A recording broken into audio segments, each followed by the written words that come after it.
Hey, Robin. Hi, Steph.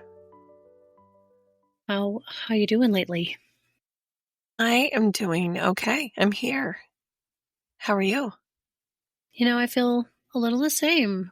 I think there's been this theme showing up everywhere lately in our clients, in our friends, and honestly, in ourselves. People look like they're functioning, staying busy, hitting goals, doing all the right things, but underneath, they're tired in ways they can't quite name. Oh, yes. And it's so easy to fall into performing quote unquote okay. The world rewards being productive, being grateful, being accomplished, being put together. Somewhere along the way, happy became something we show, not something we feel. And that's what we're exploring today. The myth of happy. How achievement culture convinces us that healing is something you earn or prove instead of something you live from the inside out.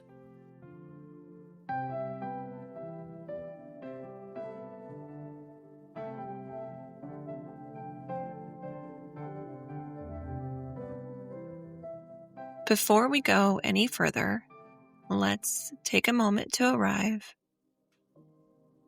And let's try to do this gently without expectation. Wherever you are, check in with your body. Notice how you're sitting, standing, or moving. Notice what feels tense, what feels neutral, what feels tired. If you need to shift, shift.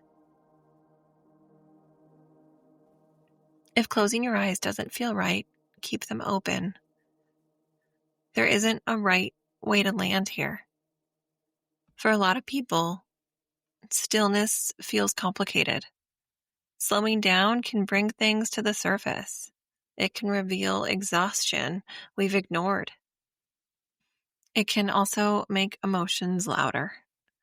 And depending on your history, your identity, and the spaces you navigate, stillness may not have always been safe. So if you feel restless or hesitant, that's okay. That's information, not a problem. Take one slow breath, not to force calm, not to change anything, just to acknowledge your presence. And let your exhale be a little longer if that feels accessible.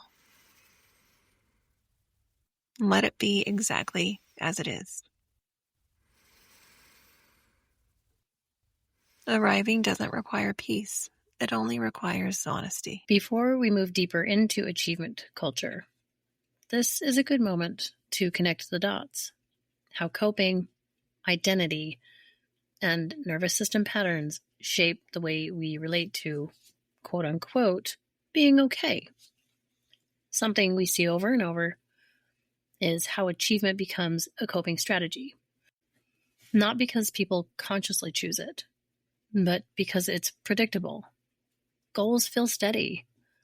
Productivity feels easier to manage than emotions. Especially at times for trauma survivors, achievement has rules, structure, clear expectations. It gives you something to hold on to. And there's nothing wrong with liking structure. However, when achievement becomes your primary source of comfort, it can pull you away from the parts of you that need care. I sometimes ask my clients to pay attention to the little rules that they have created for themselves throughout their daily life. And when they pause and reflect on that, it is really overwhelming to them. And just really so much time is taken and spent on these rules. 100%. It is exhausting, and I believe the disconnection is subtle. You can be the accomplished one, the dependable one, the strong one, and still feel flat, unseen, or quietly overwhelmed, as you were just talking about. Hmm. And, there's a line that always comes up for me here that the human mind, it seeks comfort, and the soul is the one that seeks the change. The mind wants predictability. Achievement provides that, something measurable, something immediate. And the deeper self, the part of us that wants meaning, connection, and healing, needs presence. It needs honesty, and you can't achieve your way into that. I love that. It's a huge myth. That's kind of what we're really trying to illustrate here is we know that learning new ways is different. Presence can feel scary, especially if you grew up in chaos or without emotional support, or even in environments where stillness meant vulnerability. Exactly. Stillness can feel like stepping into a room without armor. That takes courage, not perfection, just a willingness.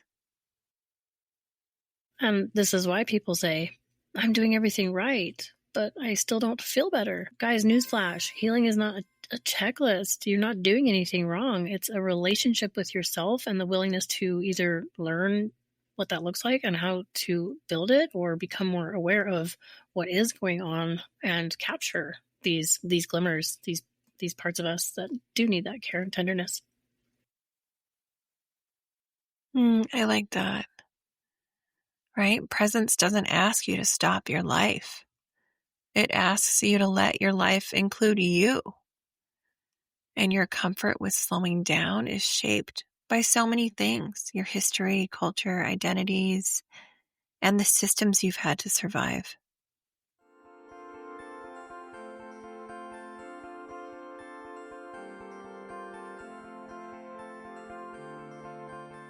Let's talk about today's nervous system nugget. Dopamine loops of achievement can feel like safety, but they don't create connection. Dopamine doesn't bring contentment. It brings that anticipation, that pull towards, okay, what's next? It's a forward motion chemical. And in a culture that never pauses, dopamine becomes our home base. And for many trauma survivors, that rhythm feels safer than slowing down. Movement feels like control. Control feels like protection. Keep in mind the systems we live fully reinforce this, right? Workplaces reward urgency. Hurry up, send that email, finish that project. Schools reward output. Oh, so many of my teens are under these crushing expectations of what the grades are supposed to say. And that's not really how the world works. Think about social media. Oh, how it rewards constant visibility. It's that urgency culture. Hurry, hurry. Everything says, keep going. Don't stop. Don't slow down. And so your nervous system adapts. It learns that motion equals safety. And when you stop, even for a moment, your internal world catches up. Emotions surface, signals appear, the bodies start to speak.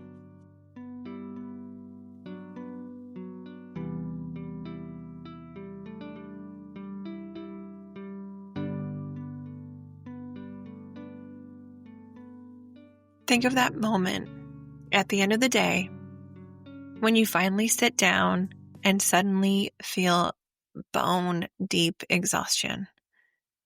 It's not that stillness is harmful. It's really that stillness is honest. For so many, honesty can feel overwhelming. I feel like it, strangely enough, is not subjective, but people tend to use certain terms and words in ways that can feel harmful too. So when someone says slowing down makes me uncomfortable, it's usually because it's unfamiliar, not because they are failing. Nothing's wrong or bad.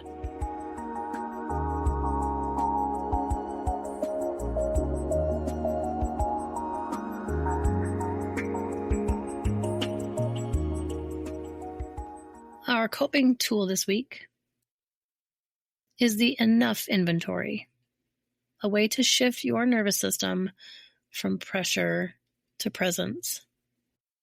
Start by identifying one area where you feel the urge to do more.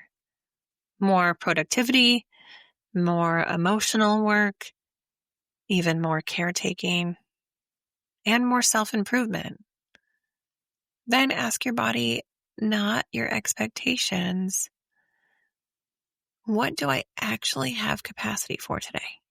Your body will tell you the truth if you listen.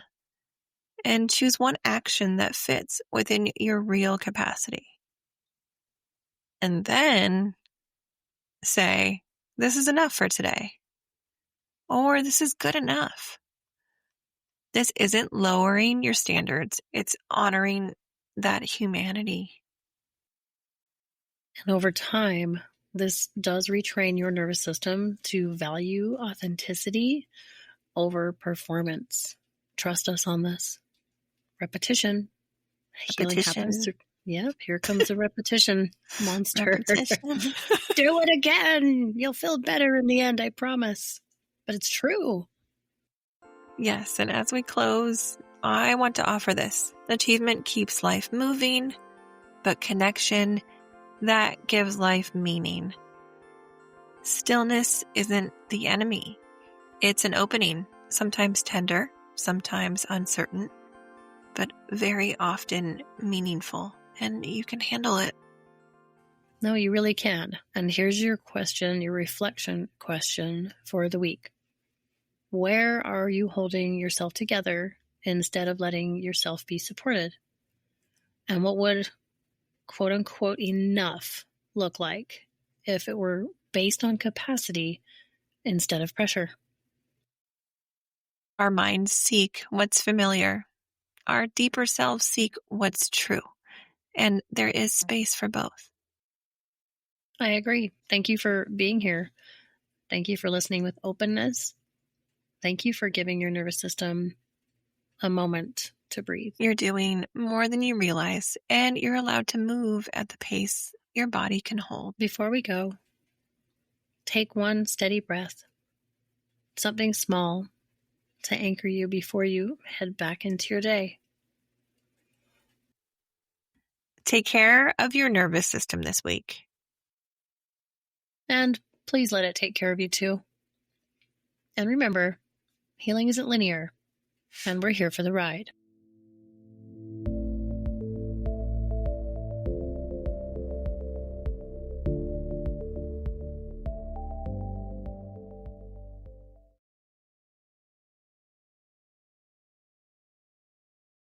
Thanks for sitting with us today. If something resonated, we'd love it if you shared the episode, left a review, or connected with us on social. We're two therapists walk into a podcast on most platforms. You can listen and subscribe wherever you get your podcasts. This podcast is for informational and educational purposes only. It is not therapy, does not replace therapy, and does not establish a therapist-client relationship. If you're in crisis, please reach out to a qualified mental health professional or call 988 in the U.S. Robin Green is a licensed therapist in Arizona, and Stephanie Edsall is licensed in Utah. This podcast is intended for a general audience.